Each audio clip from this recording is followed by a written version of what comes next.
Hello दोस्तों, मैं गौरव बंसल। मैं बात करूंगा आज फरार उद्घोषित व्यक्ति की संपत्ति कुर्क कराने हेतु प्रार्थना पत्र कैसे लिखते हैं। जो हम यह संपत्ति कुर्क कराने हेतु प्रार्थना पत्र लिखते हैं वह हम भारतीय नागरिक सुरक्षा संहिता 2023 की धारा 85 के अंतर्गत लिखते हैं। और ये हम एप्लीकेशन लिखते क्यों हैं, ये प्रार्थना पत्र लिखते क्यों हैं, सबसे पहले हम यह जानेंगे। जब कोर्ट किसी व्यक्ति के खिलाफ वारंट जारी करती है और वारंट की तामील नहीं हो पाती, जब वारंट की तामील नहीं हो पाती तो हम एक कोर्ट में एक एप्लीकेशन लगाते हैं व्यक्ति की उद्घोषणा के लिए, और कोर्ट व्यक्ति को उद्घोषित कर देती है। जब कोर्ट उस व्यक्ति को उद्घोषित कर देती है तो वह अपनी जो चल और अचल संपत्ति है उसको बेचकर वहां से कानून के हाथ से निकलने की कोशिश करता है। और हम ये एप्लीकेशन इसलिए लगाते हैं संपत्ति कुर्क कराने की, ताकि वो अपनी चल और अचल संपत्ति को बेच ना पाए और कानून के हाथ से निकल ना पाए। जो कुर्की का आदेश है वो दिया कब जाता है, जो संपत्ति की कुर्की कराने का आदेश है वो दिया कब जाता है, सबसे पहले हम यह जानेंगे। ठीक, जब कोर्ट धारा 84 के तहत किसी व्यक्ति के खिलाफ उद्घोषणा जारी करती है, यानी उसे भगोड़ा साबित करती है या घोषित करती है, तो कोर्ट उसी समय या उसके बाद किसी भी समय उसकी संपत्ति को कुर्क करने का आदेश दे सकती है। जो कुर्क करने का आदेश देगी वो भारतीय नागरिक सुरक्षा संहिता 2023 की धारा 85 के अंतर्गत देगी। और इसका प्रारूप कुछ इस तरह होता है। सबसे पहले हम हर बार की तरह अपनी साइटेशन डालेंगे, जैसे हमने ये अपनी लिख रखी है, न्यायालय श्रीमान CGM साहब बिजनौर। आपका जो भी कोर्ट है वो लिख लेंगे।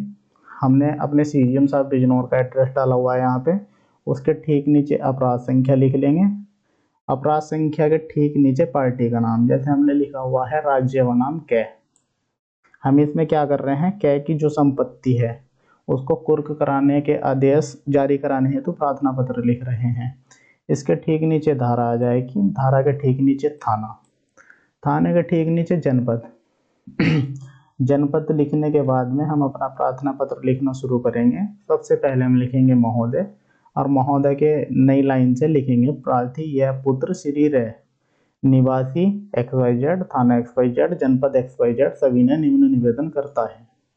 इसमें हम क्या है कि इस प्रार्थना पत्र में हम वादी हैं और प्रार्थी जो है यह है और वो रे का पुत्र है। ठीक, उसका निवास स्थान जो भी है वो लिख लेंगे, थाना जो है वो लिख लेंगे, जनपद जहाँ का भी जिस जिले का वो निवासी है वो लिख लेंगे। ठीक है, सभी ने निम्न निवेदन करता है। अब पैरा 1 से शुरू करेंगे। पैरा 1 में लिखेंगे यह है कि प्रार्थी उक्त प्रकरण में परिवादी है और प्रकरण के तथ्यों से भली भांति परिचित है। पैरा 1 ये हो जाएगा। अब पैरा 2 लिखेंगे, इसमें यह है कि उक्त प्रकरण में कै पुत्र कै, यहाँ आ जाएगा अभियुक्त का नाम और उसके पिता का नाम और उसका निवास स्थान। ठीक, इतना लिखने के बाद लिखेंगे के विरुद्ध फरार उद्घोषित कराने की उद्घोषणा जारी हो चुकी है और वह अपनी संपत्ति को स्थानीय क्षेत्राधिकार से हटाने वाला है। इसमें ऐसा लिखेंगे जो इसमें एक्यूज्ड है उसके खिलाफ उद्घोषणा जारी हो चुकी है और जो उसकी चल और अचल संपत्ति है उसको स्थानीय क्षेत्राधिकार जो माननीय न्यायालय का क्षेत्राधिकार है वहां से हटाने वाला है। ये पैरा 2 लिखने के बाद में पैरा 3 लिखेंगे, यह कि उक्त कै अपनी संपत्ति को स्थानीय क्षेत्राधिकार से हटाने से सफल हो गया तो कोर्ट को हम बताएंगे, अगर वो स्थानीय क्षेत्राधिकार से अपनी संपत्ति को हटाने में सफल हो गया तो वह कानून के शिकंजे से बच निकलेगा। ठीक, इतना लिखने के बाद में उसी लाइन में आगे से लिखेंगे उसकी चल एवं अचल संपत्ति का न्याय हित में कुर्क किया जाना अति आवश्यक है।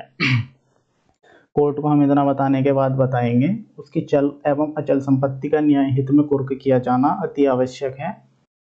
पैरा 3 लिखने के बाद में हम पैरा 4 लिखेंगे। पैरा 4 में क्या लिखेंगे देखते हैं, यह है कि उक्त व्यक्ति कै की संपत्ति का विवरण संलग्नकों में अंकित है। ठीक, इसमें हम पीछे जो उस व्यक्ति की संपत्ति जो चल और अचल संपत्ति है उसका विवरण लगाएंगे ताकि कोर्ट को पता चल पाए उसकी संपत्ति है कौन कौन सी। उसके बाद हम प्रेयर करेंगे, अतः श्रीमान जी से प्रार्थना